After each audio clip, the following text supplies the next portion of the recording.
All had returned back to normal on the island of Sodor, and mostly everyone had forgotten all about the accident. However, the Fat Controller wasn't satisfied. Ever since that accident at Farquhar, our revenue has been falling. Oh dear.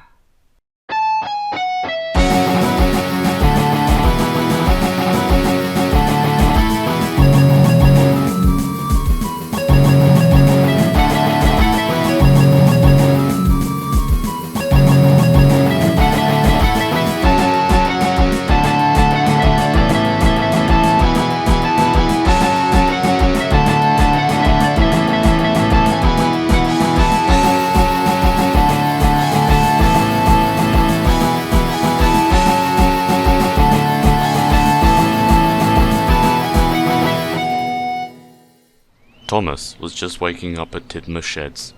He was being fired up and ready to return to his branch line, until he was rudely interrupted. "Here, Thomas, can you go to the yard and get the coaches ready? Diesel was meant to do it, but he's been sent away." Sure, I suppose. I've got time till I have to go. And with that, Thomas puffed away towards the yard.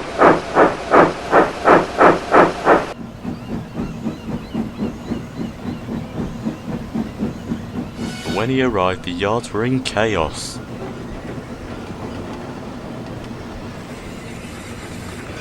Where on earth are the coaches? "Look, Thomas, they're over there." Oh, isn't that perfect? More work to do. "Well, thank God you were one-station pilots, or else we'd be in deep trouble." By the time that they had finally found the coaches and arrived at the platform, it was 9:15, and they were late, as Thomas was meant to leave and go back to his branch line at 9. Thomas angrily eyed the station clock. Oh, drat. I've missed my road. And my branch line local leaves at 9:30. I guess they'll just get Percy or Toby to do it. It was at that moment Thomas could hear a faint clanking and wheezing sound, and a whistle he didn't recognize. He saw a small saddle tank engine approaching him.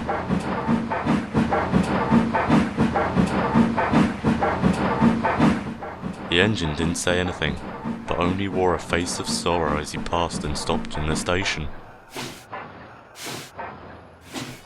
A man got off his footplate. With this, the engine left, heading towards Tidmouth Sheds.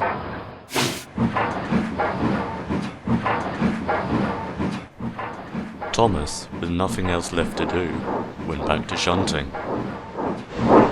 A little while later, he went to Tidmouth Sheds for a rest. But he couldn't see the newcomer anywhere. Huh? I'm sure he headed this way.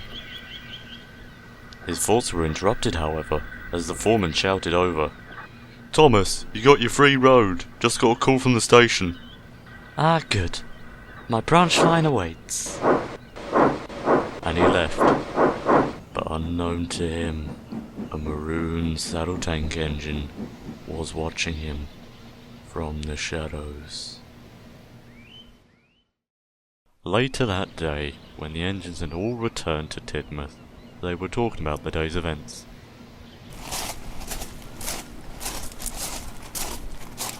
Good evening, engines. An unknown engine was found on a siding just outside Vicarstown. We have no idea of who the owner is, and when we ask him about the matter, he says he doesn't remember.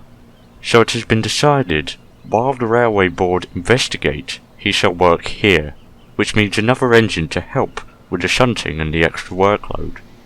So, engines, that being said, I would like you to meet Eric. A maroon saddle tank engine with filthy paintwork and various patches of rust emerged from the shadows. However, the most revealing aspect of his appearance was the large red scar across his eye. Engines, I would like you to say hello.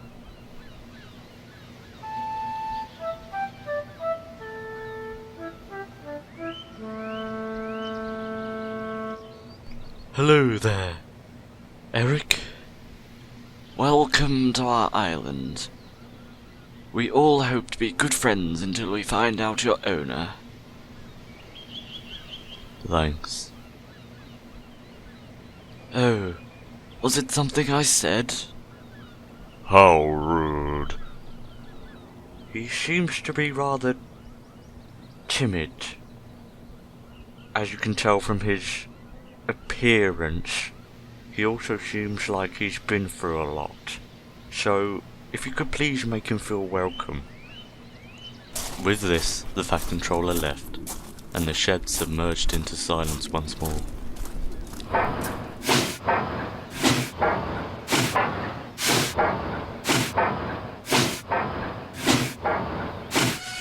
It was a while before anyone spoke.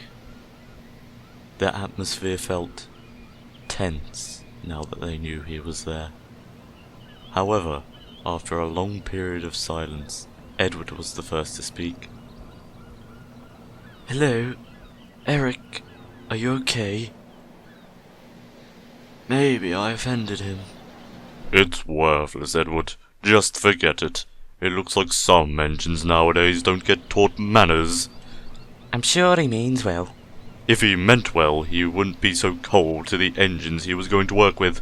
Now would he? The engines knew that there was no point arguing with Gordon, so they simply said nothing at all. No one spoke for a little while afterwards, and slowly, one by one, everyone fell asleep. Apart from one.